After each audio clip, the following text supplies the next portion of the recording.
Whoa! In this video, we are breaking the Formula 1 timeline all over again, racing vintage F1 cars around a modern circuit. Specifically, we're racing the F1 2002 cars from 22 years ago around the upcoming Qatar Grand Prix.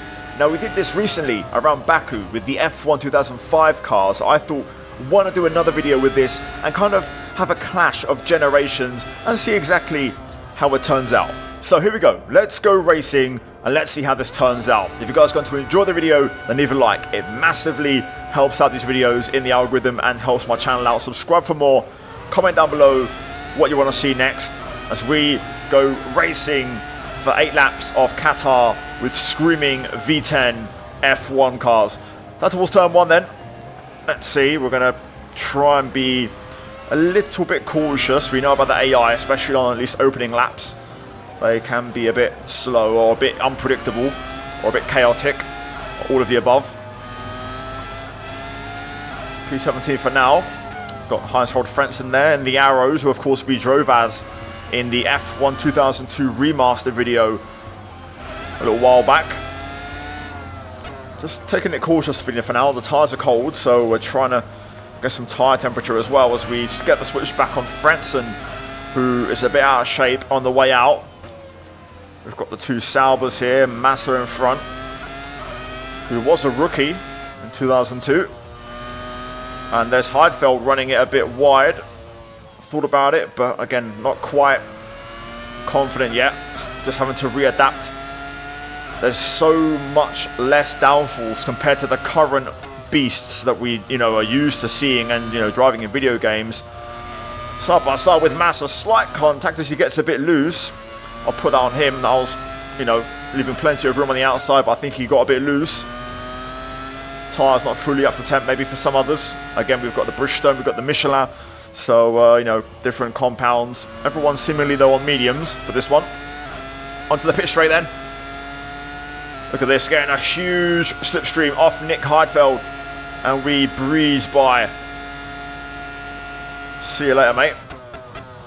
Now, one thing to note.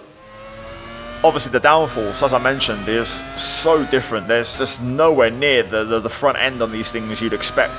Or what we're used to with current F1. But there is traction control, so the rear is super stable. I'd say it's just inherently more understeery. One thing I can tell though, look at the curbs, right? And look at this car. The size is baffling. Like, I will never get over how big the current cars are. I mean, look, I can drive this on the curb. The whole car fits on the curb. It's ridiculous. Whereas in, real life, you wouldn't even think about that. These cars actually can, look, just drive and fit on the curb alone. So the size discrepancy is mind-boggling. And it just looks like, well, it's a bit of a visual trick. It makes the track look so much wider. Even though it's exactly the same as, what it is in real life. Or if you were driving a modern F1 car. But these cars just make it look so much wider. Like, you could probably go 3 wide or even 4 wide in some parts. Which is bonkers because the current cars can't do no more than, 2 wide traditionally. So, I even go as far as, say, 5 wide. Especially on the pit straight down towards turn 1. There's so much room out there. Anyway, in the meantime, P14, we've caught up to Takuma Sato. We do a 128.7 as we breeze by. Look at the defense. Fisichella putting the pinch on Irvine into turn 1. You love to see that from the AI on a Assetto Corsa. Big pinch. But Irvine goes through in the Jaguar. Let's see if we can try and get in on this and get past Fizzy. The AI now seem to have sorted themselves out. Usually the first lap or 2 they can be a bit chaotic, but after that they usually establish their pace. Out of the hairpin, we're going to get more acceleration than the Honda powered Jordan up the inside, and we're through. Thank you very much. We'll turn a blind eye to some track limits, if you'll excuse me. As we now go P12. Up next, Eddie Irvine, Michael's former teammate. Of course, former Ferrari driver, almost won the 99 title. Look at this, we're really throwing it now through here. This car is still working well. To be fair, I mentioned there's a lack of downforce, but we do have quite a bit of fuel in the car. Still got 8 laps of fuel worth in the car. Groove tyres as well, you know, no slicks. Default setup, haven't done anything. As we do a 128.7 again, so consistent pace. Getting the slipstream on Irvine, but not quite close enough. Again, the lack of DRS. In real F1, that would have been a nice slam dunk, easy overtake, but with these cars, having to wait, but then you can also follow and potentially get moves done elsewhere. Just trying to see where we can maybe put a move on Irvine here, who's running at a good pace right now. And the AI have really sorted themselves out. They're now driving very, very well, very quick, very clean. But gradually we are starting to reel him in as Irvine gets a bit out of shape, but gets a better exit out of there. Not a bad line. I think we can try and set this up as we get some understeer. The fronts are getting so hot. Well, to be fair, the left side tyres are getting so hot. Here we go. In the slipstream. Whoa! Wow, huge slide from Irvine there. Oh my days. You can see the left side tyres are giving out. So these groove tyres just don't have the resistance. They just can't hold up. I mean, we are on mediums, but that's quite a conservative tyre. All we've got is hards after this. Could have got that move down Irvine, but we had to get right out of that. We might get it here though. Getting a big slipstream this time. Down towards turn 1. Side by side. Just going to keep a tight line. Irvine though just goes clean around and stays in front. Wow, bloody stuck here behind a Jaguar. This is probably much better marketing for them than what they've had in real life recently. Anyway, easy does it. I'm sure we'll be able to pick one off here and get a move soon. Alright, come on. Let's drop it at first. Let's try and get the drive out of the hairpin. We're also catching the cars in front, which is good. So it's not just me. Irvine's running a good pace because we're making progress. Barrichello leads, 10 seconds up the road. Irvine with another slide. Wow. It's definitely those left side tyres giving out for sure. We've got the run. We've got the slipstream. I'm going to go for it. Oh, yes. I'll take a corner cut just for the sake of getting that move done without having contact. Whew. My goodness, I even knocked my brake bias there by accident making that move. Right. We're through. Next station is a couple of BARs. Panis, Villeneuve. JB goes purple, 27.9. We do a 28.5, so we're right on the pace. And the AI also right on my pace as well, which is great. I'll let you guys do some engine sound for a bit, as we'll keep chasing.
Now we're starting to fly. 27.5. We breezed by both of those BARs. And now we've got 3 more to pass. We're currently P9. So we're looking to get some points. I believe in 2002, the top 6, that was the last year the top 6 scored points. I could be wrong. I'm not saying I'm right, so feel free to correct me in the comments if I am wrong. So if we get these 3, we'll be looking at a points finish. We've got a lap and a half to do it. This is all the lead group, to be fair. So this could get interesting as they all go quite slow through the hairpin. So that's going to give us an invitation. De La Rosa is here. We'll just go up the inside. The AI seems to make a little bit of a mistake there and just run wide. De La Rosa was still there, but has backed out of it. So we'll take the line and go through. Looks like we've got a slow car. That's a lapped car. That's the Arrows causing a bit of havoc. And this is giving us 3 positions as we go through. Easy, easy, easy. I've been grilled in the comments before for my driving, for taking that AI car, so we'll try and keep it tidy. But the Arrows is causing all sorts of chaos.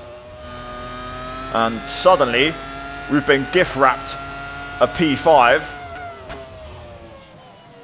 And the Arrows is defending and making it hard for DC, but we could be looking at a P4 here. Oh my god, DC defends. Switching lines, we're using the lap car for slipstream. And now, oh my god, contact. I didn't realise Coulthard was still there. I didn't see him on the radar when I checked. Not sure who this is. If it's Frentzen or Bonaldi, but causing absolute havoc. It's Frentzen. Just putting himself in the mix. Right, well, we've got through. So it's going to be Schumacher versus Coulthard for P4 on the last lap of the race.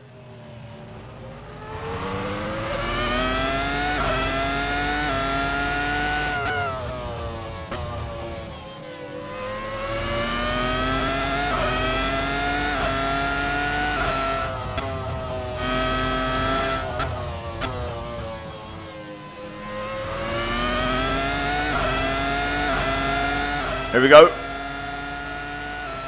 Got momentum.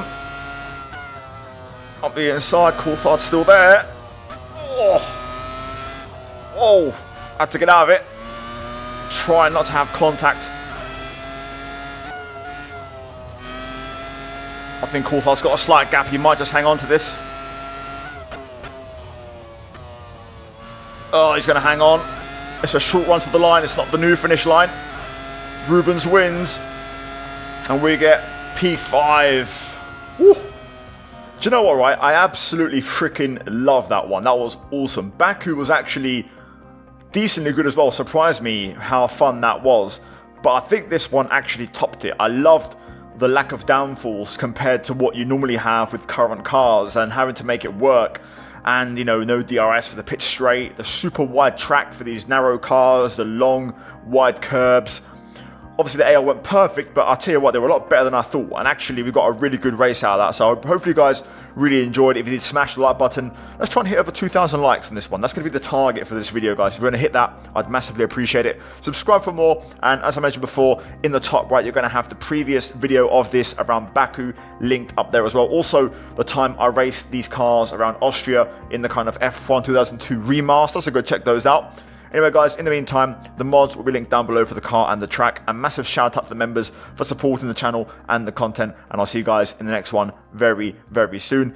Yeah, guys, hopefully you enjoyed it. I'll see you next time. Ciao.